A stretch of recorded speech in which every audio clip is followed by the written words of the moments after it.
Soy Mauricio Reyes y esto es el podcast de Preciosa Sangre.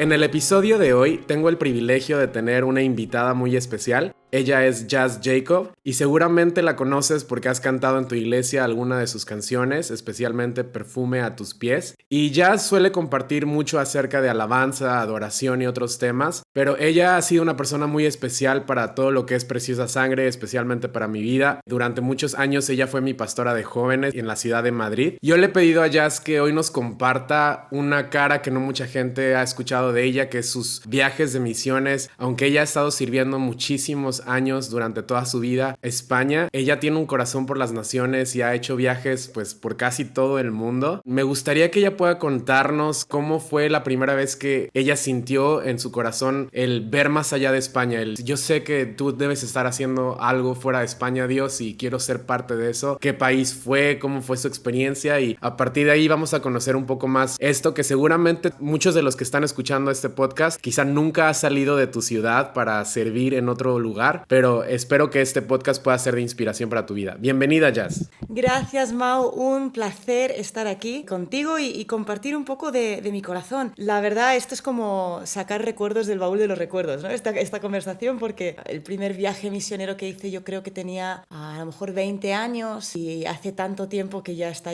casi en el olvido, ¿no? Pero sí me acuerdo de la primera vez que empecé a pedirle a Dios que abriese mis horizontes, ¿no? O las fronteras. Y bueno, yo di mi vida a Cristo de adolescente, tras un encuentro muy fuerte con el Señor, ¿no? Pero de unos años después de haberle entregado mi vida, yo creo que fue después de algún congreso de jóvenes o algún momento, un campamento, algo fuerte, de esos momentos que sientes que estás como levitando con el Señor, ¿no? De todo lo que Dios ha hecho en tu vida. Y me estaba devorando la palabra y me acuerdo que me topé con el Salmo 2 que dice, pídeme y te daré por herencia a las naciones. Y fue como que de repente entendí que eso era posible. O sea, que yo podía como retarle a Dios, ¿no? Como decir, Dios, dame esto, ¿no? Dame las naciones. Y se volvió una de mis oraciones. Empecé a orar, dame las naciones, Señor, dame las naciones. La verdad, en mi cabeza, yo creo que todos, no sé si todos hacemos esto, pero yo definitivamente hago esto. Y es que le pedimos a Dios algo y en nuestra imaginación nos imaginamos cómo va a ser su respuesta. Entonces, la verdad, yo le pedí a Dios las naciones y en mi imaginación yo pensaba que Él me iba a mandar a una nación para toda mi vida. Y era un poco lo que yo tenía en mente. Entonces, unos años más tarde, cuando una amiga de la familia viajaba para Asia, como 1 o 2 veces al año, ella iba a diferentes países de Asia, llevaba Biblias y me la encontré, una amiga de mis padres, y le dije, por favor, la próxima vez que vayas a Asia, llévame contigo. Y se lo tomó muy en serio, la verdad. Podría haber pensado como, ay, chica joven, apasionada, intensa, ¿no? Y se lo tomó en serio y la siguiente vez que fue a Asia me escribió y me dijo, ok, voy en esta fecha, te vienes. Y ese fue mi primer viaje y fue como con 20 años a Vietnam. Wow. Sí. Sí. ¿Sabías algo acerca de Vietnam? No sabía nada, no tenía ni idea, no sabía nada. Solo sabía que era comunista, que era prohibido meter Biblias. Sabía que, de hecho, nos íbamos a juntar con un grupo de mujeres cuyos maridos, muchos de ellos estaban en la cárcel por su fe. Wow. Y yo me acuerdo pensando, ¿qué hago yo aquí? ¿No? Como no había tenido como el privilegio de pagar un precio real por Cristo, ¿no? O sea, el mayor precio que había pagado era pues que alguien en el colegio se riese de ti, ¿no? Pero para mí fue como, wow, qué honor, ¿no? Estar con estos gigantes en la fe y animarles y traerles alguna revelación y simplemente compartir y orar juntas. Y era como un grupo de 20 mujeres, así era pequeñito, pero ese fue mi primer viaje. ¿Fue para ti raro el viajar sola, sin nadie de tu círculo de Madrid, el despegarte de tu gente? Mira, para mí, bueno, yo siempre he tenido una personalidad un poco más aventurera, ¿no? Me acuerdo el año pasado hace unos años, hablando con una amiga, iba por primera vez por un transbordo, tenía un transbordo en París de un día. Y para ella era como, voy a estar sola, ¿no? ¿Qué voy a hacer? ¿Cómo me va a ayudar Dios? Y para ella eso fue como wow, ¿no? Y para mí, yo creo que el viaje a Vietnam fue mi wow, fue mi momento de yo y Dios, ¿no? Dios me va a tener que ayudar con este viaje porque... pero era, no me daba miedo, sino que era un sentimiento de aventura, ¿no? Sí. ¿Y qué fue lo que viste ya cuando llegaste a Vietnam? Escuchar gente hablando otro idioma, otro tipo de comidas. ¿Hubo en algún momento que te sentiste, bueno, acabas de decir como qué estoy haciendo yo aquí en medio de toda esta gente, pero algo específico que recuerdes de ese viaje? Mira, la verdad, yo me enamoré de Vietnam y como yo pensaba que Dios iba a contestar mis oraciones cuando yo le pedía dame las naciones, dándome una nación. También tengo que decir que ese era mi contexto, ¿no? Mi abuelo materno fue misionero toda su vida y dio su vida por una nación y ese era su corazón y esa era su pasión. Y yo pensé, si le pido a Dios dame las naciones, se va a ver así. Va a ser lo mismo, ¿no? Entonces yo fui a Vietnam orando, Señor, ¿es aquí donde quieres que me quede para siempre? Wow. Sí, fui con esa oración, ¿no? En la cabeza. Y me enamoré de Vietnam. Lo que sí me chocó, Mao, contestando tu pregunta, fue mi transbordo en Tailandia. Porque yo llegué a Tailandia donde recogimos Biblias en vietnamita para llevarlos a Vietnam. Y Tailandia para mí fue no tenía ni idea de que existía esta idolatría.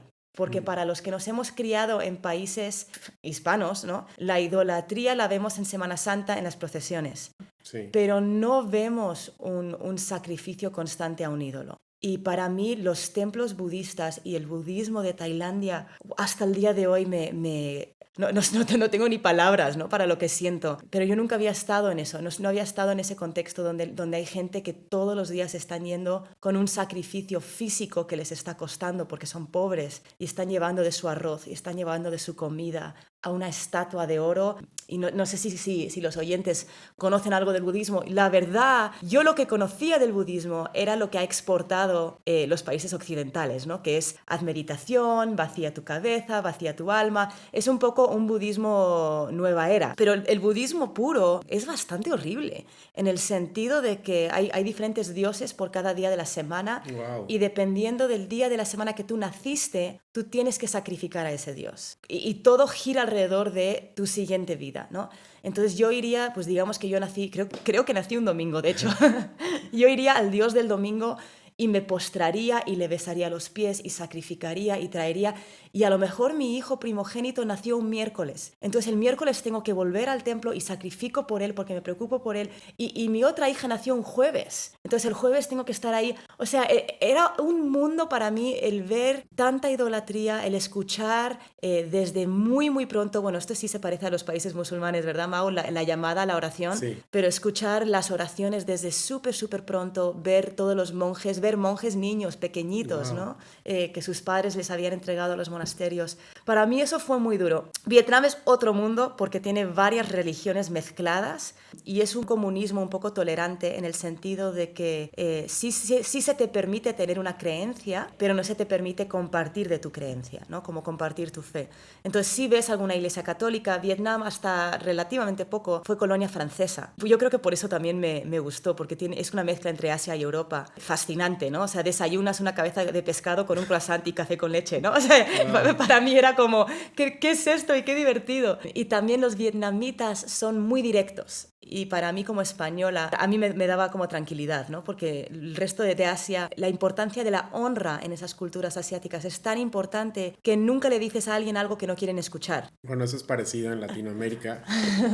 Yo soy mexicano y bueno, y en Turquía igual. Nos cuesta mucho el decir sí, no, porque no quieres ofender, pero no nos damos cuenta que al no decir una respuesta clara, estamos confundiendo a la persona y estás causando daño. Y a veces mintiendo. Y mintiendo, claro. Por eso Jesús, ya pensando en todos los latinos, dijo que tu sí sea sí y que tu no sea no. Que no se aplica la puntualidad, ¿verdad? Dices, llego a las 5 y llegas a las 6, ¿no?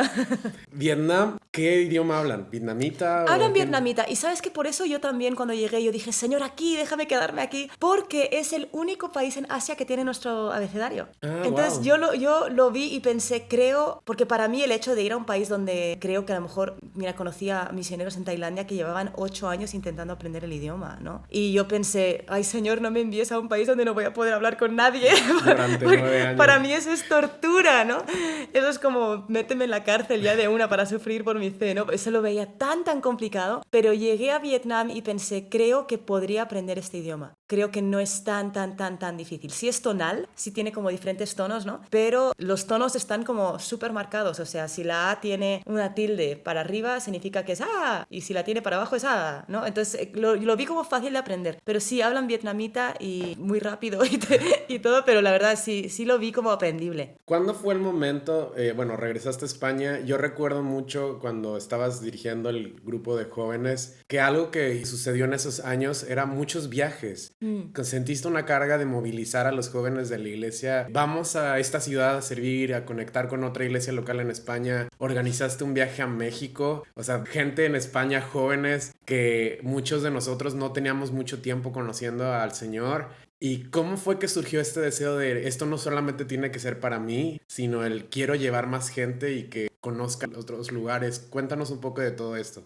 Bueno, hay varios aspectos de eso.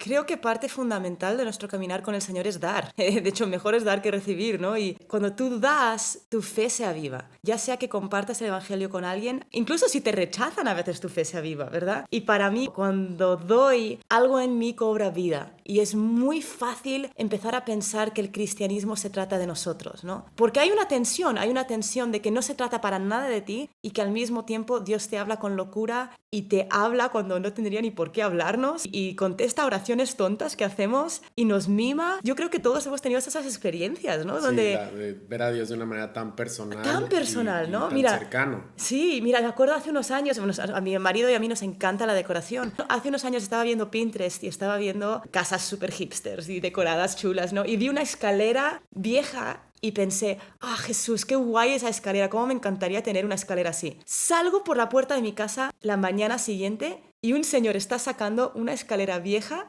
metiéndola en la basura. Y le digo, ay, perdón, no puedo tener. Y, fue un pensamiento y Dios me contestó. Y ese tipo de cosas me han pasado tantas veces que es fácil empezar a pensar, ¿será que se trata de mí? ¿No? ¿Será que mi relación con el Señor es como un matrimonio donde solo somos Él y yo? ¿No? Y es tan bonito que Dios nos deje experimentar eso. Sin embargo, somos parte de algo mucho más grande. Y cuando hacemos viajes misioneros, cuando salimos a compartir, se nos abre la mente a que somos parte de algo más grande. Entonces, por un lado, aviva tu fe, y eso era lo que yo quería que los jóvenes en aquel entonces, Mau, experimentásemos, ¿no?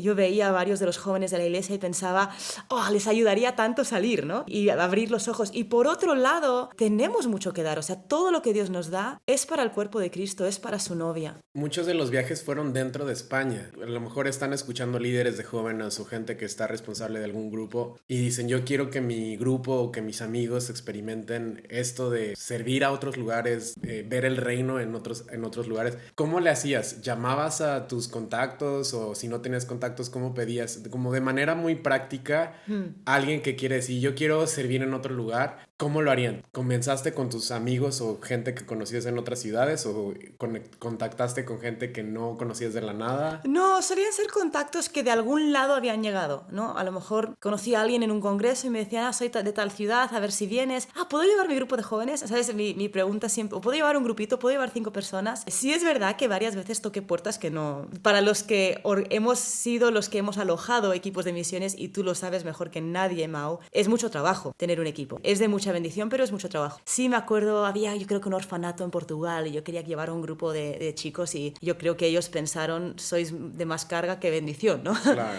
sí. Y también lo entiendo, ¿no? También entiendo que tienes que pensar en alojamiento de 8 personas o 15 personas o las que sean, ¿no? Pero sí hemos hecho muchas relaciones a raíz de viajes con pastores y con gente en el país, que luego nunca sabes lo que Dios va a hacer con esas relaciones, ¿verdad?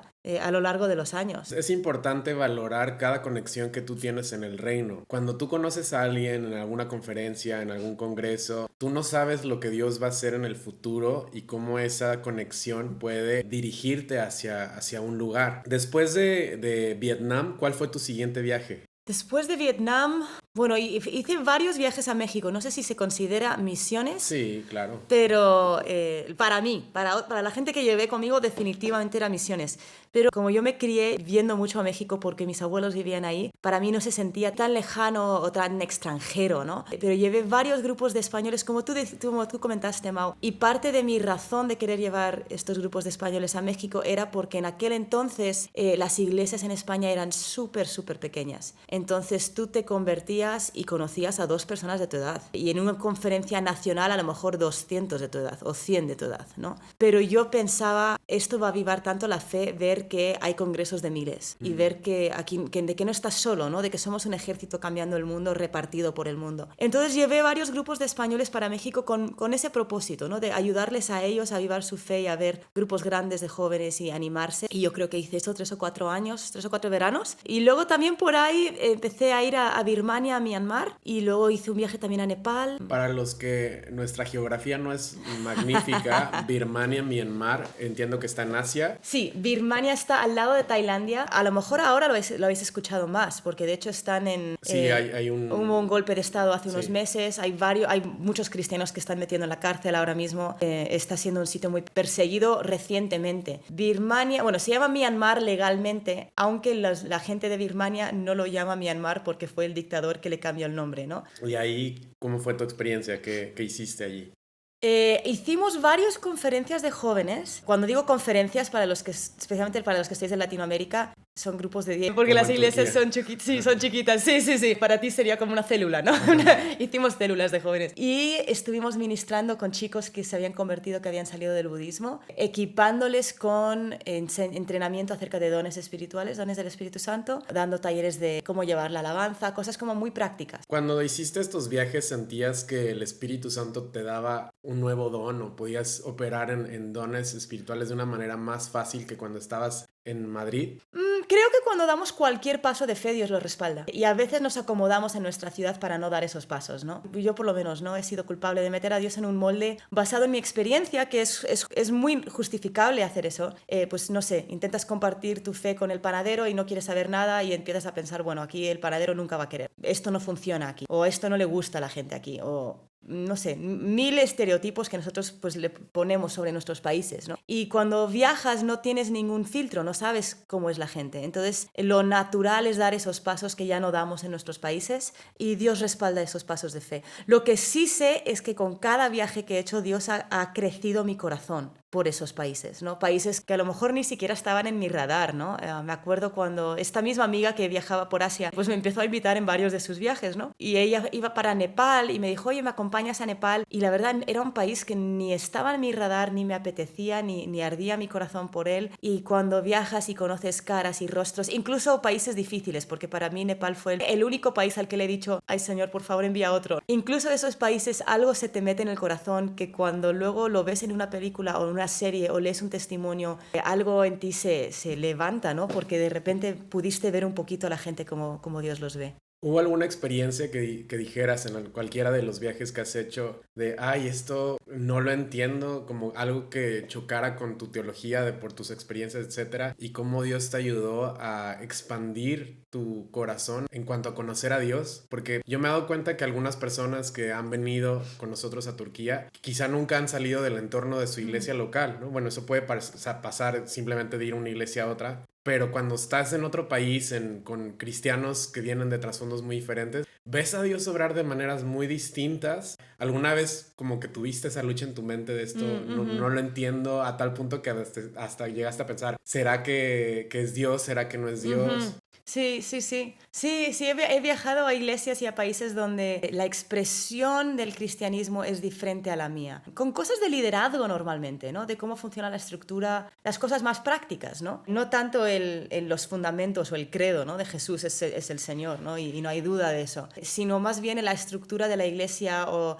Me acuerdo que fui con un grupo, ¿no? Que cada vez que alguien se metía la pata les ponían una camiseta que ponía como estoy en disciplina. No. Sí, y me chocó y pensé, ¡Ah! Jesús, mi pregunta automática en mi cabeza era, ¿Jesús haría esto? Pero luego, conforme pasé la semana con este grupo de personas, me di cuenta de que no había ninguna vergüenza. O sea, en mi cabeza yo pensaba, si te ponen esa camiseta, todo el mundo lo ve, qué vergüenza. Sí, la deshonra. La deshonra. Y para ellos no había connotación de deshonra. Había connotación de qué privilegio tengo de aprender. Y todo el mundo sabe que estoy aprendiendo y te voy a servir aún más porque necesito aprender. Y hasta los líderes de la iglesia se ponían la camiseta. O sea, es como que ellos mismos decían, oye, metí la pata con esto lo podría haber hecho mejor y me voy a poner esta camiseta para servir esta semana porque yo necesito humillarme. Ellos aplicaban Filipenses 2 de tomando forma de siervo, Jesús se humilló a sí mismo de una manera voluntaria. Y era algo que me chocó muchísimo. Pero a lo largo de la semana vi, para esta gente esto funciona. Y ellos están escogiendo humildad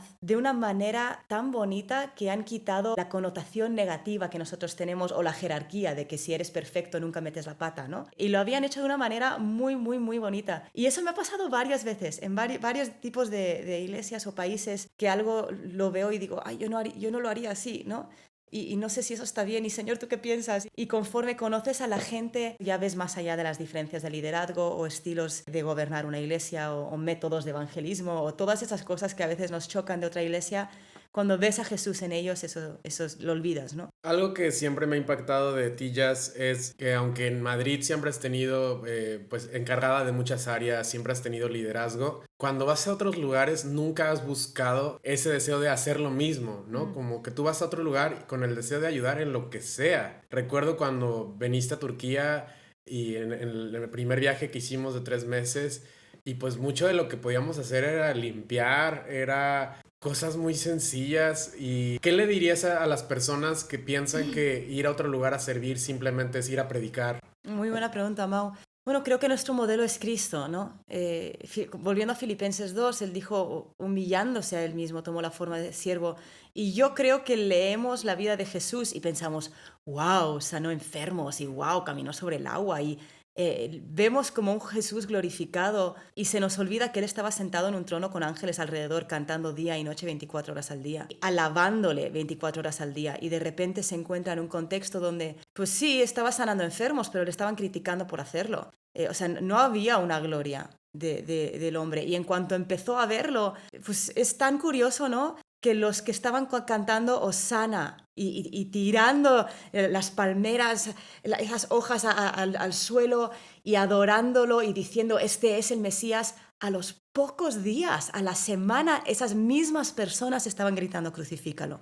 Y nosotros pensamos, o sea, leemos a Jesús en los evangelios y pensamos, wow, qué glorioso, pero realmente estaba siendo totalmente humillado. Y creo que esa es la pregunta para nosotros, ¿no? O sea, para nosotros, ¿qué es ser glorificados y qué es ser humillados? ¿Qué realmente hace falta? Mira, esto es un ejemplo muy, muy sencillo, pero yo hice varios viajes a Birmania, 3 o 4, y hacíamos entrenamiento de líderes, trabajábamos con jóvenes, con estos grupos de 10, y de repente nos dimos cuenta que no era tan efectivo, si soy muy sincera, y que lo más efectivo, y suena gracioso decirlo, era llevar gente que juega al fútbol desde España. Porque en muchos países se ve los futbolistas de España como los top. Y en cuanto escuchaba a la gente de Birmania que había un equipo de jugadores de fútbol españoles, aunque fuesen de iglesia que le daban 4 patadas al balón, o sea, aunque no fuesen profesionales, se llenaba la calle de gente que quería darle al balón unas cuantas veces con estas personas. Y se convirtió en una manera muy fácil de evangelizar a los niños budistas. Entonces, en vez de pensar, yo quiero ir a Birmania, yo quiero compartir, yo quiero...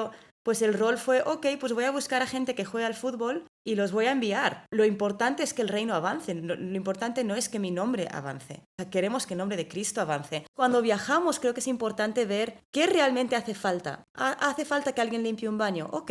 A lo mejor no es útil que tú prediques, vamos a ser sinceros, ¿no? A lo mejor tú viajas a una iglesia, ya tiene un montón de predicadores, ya tiene un montón de gente que tiene algo que Dios les ha dado. O a lo mejor esto te anima, porque a lo mejor tú piensas, a mí no se me da bien predicar. De hecho, justo le estaba contando a Mau de una misionera que ella decía, Señor, ¿cómo puedo servirte? Soy un músico pésimo, no me gusta predicar, me da vergüenza estar en público. Lo único que sí puedo hacer es hablar con gente extraña, como hablar con gente que no conozco. No se me da bien evangelizar, pero puedo orar. Entonces, a raíz de eso, ella va en la calle y compra pan y dice, perdón, ¿puedo orar por ti?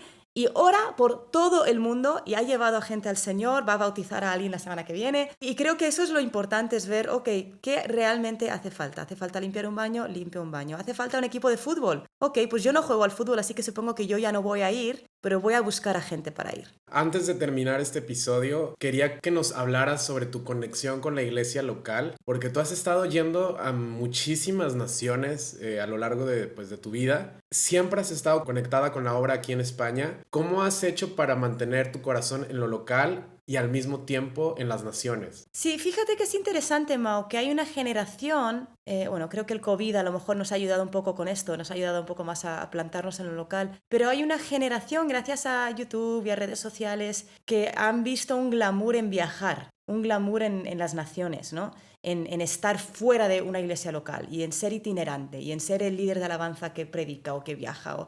Y es un concepto muy nuevo.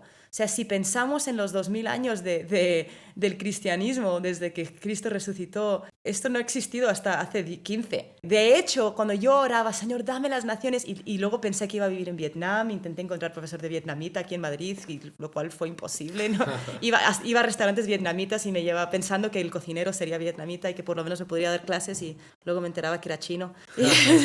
Fue como... A mí me pasó lo mismo con el turco, ¿verdad? turco. Iba a los kebabs turcos de Madrid y todos eran de Pakistán.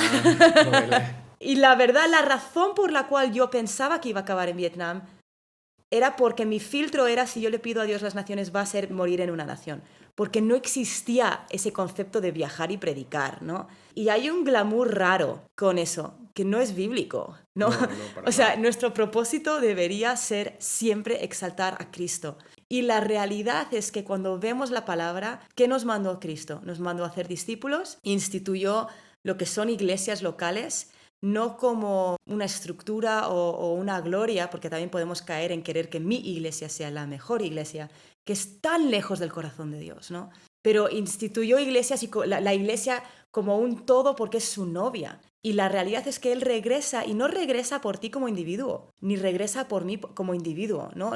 Su meta no es y vuelva por Jazz, mi novia. Su meta es y vuelva por mi iglesia, y Jazz es parte de eso. Entonces nuestra meta como creyentes debería de ser hacer discípulos y levantar la iglesia, no mi iglesia local, sino la iglesia, porque esa es la novia de Cristo. Y obviamente, dado a que no puedes tener miles y miles de relaciones íntimas y profundas y hacer miles y miles de discípulos de tú a tú, pues las pequeñas iglesias, dividirlo en grupos más pequeños, que es lo que todos tenemos en nuestras ciudades, ¿no? Aunque tu iglesia sea una iglesia de 500 personas, es un segmento del porcentaje de los creyentes en tu ciudad, ¿verdad? Y nuestra meta es servir a esas personas. Y para mí siempre ha sido un honor, Mau, el pensar, yo estoy preparando a la novia cuando yo estoy sirviendo a la iglesia. Yo me imagino a Jesús volviendo por su novia y me imagino ese día de boda. Y mira, cuando yo me casé hace 5 años, yo tenía amigas por todo el mundo porque había estudiado en la escuela bíblica en Estados Unidos. Mau sabe que nuestra iglesia es una iglesia donde han venido muchos estudiantes de fuera. Entonces tengo muchos amigos de fuera, tengo familia de fuera y luego tengo obviamente amigos aquí, ¿no? En Madrid. Y el día que yo me casé, yo no quería prepararme para mi boda yo sola. Yo quería que mis amigas estuviesen en la casa conmigo. Y había como 6 o 7 chicas que vinieron aquí a casa y todas nos estábamos poniendo los vestidos y nos estaban ayudando. Y yo lo veo así. Yo veo que cuando yo sirvo a la novia, estoy planchando el vestido, estoy ayudándole con su pelo, ¿qué necesitas, no? ¿Cómo te puedo traer? ¿Qué te traigo? Ah, te traigo tu bolso. ¿Necesitas tu pintalabios? O sea, yo estoy ayudando a la novia que se va a encontrar con Cristo. Y mi meta es que el día que Jesús vea a su novia, que la novia sea más guapa porque yo la ayudé. Creo que aquí está la clave en que en verdad no es una obsesión, una fijación por un lugar geográfico, sino por la gente y por la novia de Jesús. Entonces tú estás en España y específicamente estás en la ciudad de Madrid y amas a la gente en Madrid y Dios te ha puesto en una congregación y la gente que Dios ha puesto a tu alrededor la amas, y cuando Dios te da la oportunidad de viajar a otro lugar, pues amas a la gente allí, pero no hay una obsesión sobre específicamente alcanzar un grupo específico o una nación específica. Y creo que esto es muy importante porque muchas veces cometemos el error de pensar, Dios me ha llamado a los turcos y me enfoco solamente con los turcos. Y si en el camino me encuentro con sirios, no, porque Dios me llamó con los turcos. Y si en el camino me encuentro con chinos que viven en Turquía, no, porque Dios me llamó con los turcos. Y si Dios nos está conectando con otras personas, como que te cierras tanto pensando que Dios te ha llamado a un grupo específico, que nos olvidamos que nuestro llamado principal es la gente, sea de cualquier lugar y esté en cualquier lugar. Cuando Dios pone a alguien delante de nosotros, Él les ama igual. Y claro que Dios te va a guiar a algún grupo específico, pero eso no quita que tú vas a dejar de servir en algún otro lado, ¿no? Y cuando Ayer me estaba hablando Jazz sobre una misionera que ha venido aquí a España.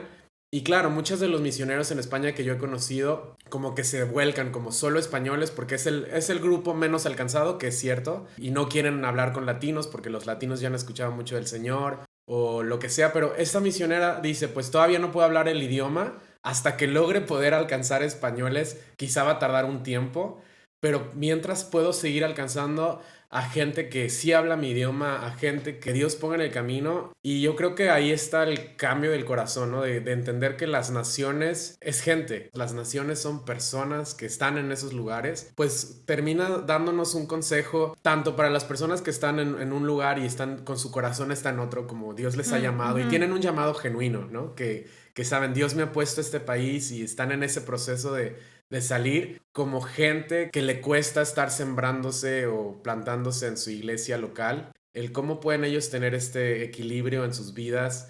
Sí, pues la verdad, mi único consejo sería sirve y busca un lugar donde servir donde nadie te vea.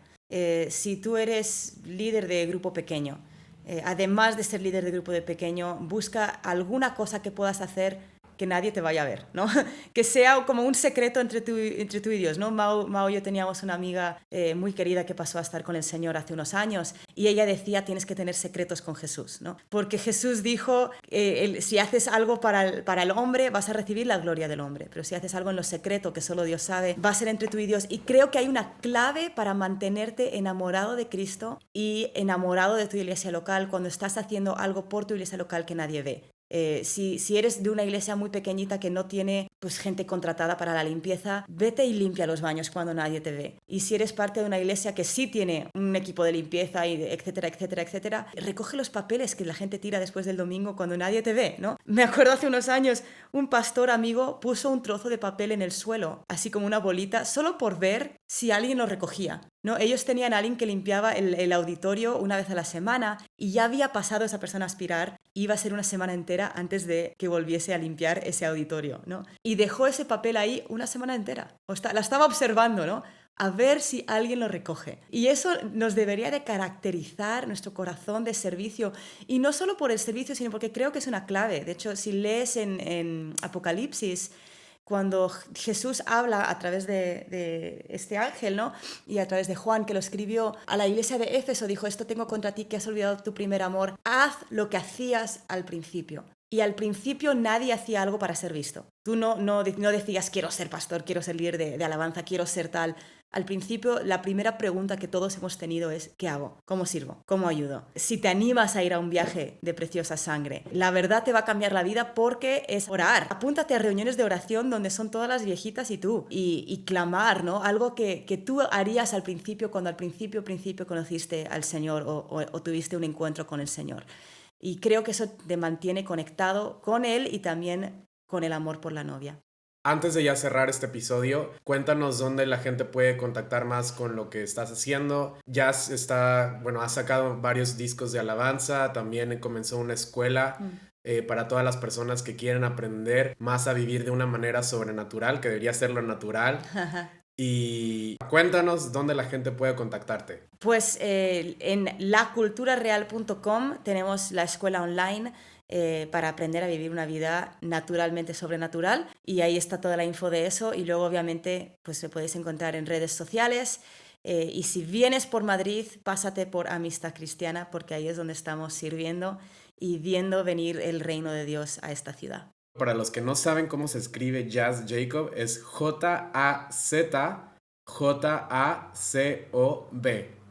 ¿Y sigues teniendo jazzjacob.com? Sí, también. Entonces tienen jazzjacob.com y me imagino que ahí están los links para todas las redes sociales. En Instagram pon jazzjacob y la vas a encontrar. Vas a ser muy bendecido. También en YouTube tiene un canal no solamente con alabanza, han sacado enseñanzas con su esposo Chisco, que son enseñanzas muy buenas. Muchas gracias a todos por escuchar este episodio. Espero que seas bendecido y recuerda compartirlo con más personas. Pasa el enlace a tus amigos. Si tienes ideas o preguntas de cosas que te gustaría que habláramos en los siguientes episodios o quizá a alguien que podamos invitar, aunque no prometo que acepte la invitación, pero por lo menos lo intentamos, escríbenos a info@preciosasangre.org info@preciosasangre.org y ahí nos cuentas qué te ha parecido este episodio, si tienes más ideas, etcétera, y simplemente saber que has escuchado esto y que ha sido de bendición nos va a animar mucho. Que el Señor os bendiga y nos vemos en el siguiente episodio del podcast de Preciosa Sangre.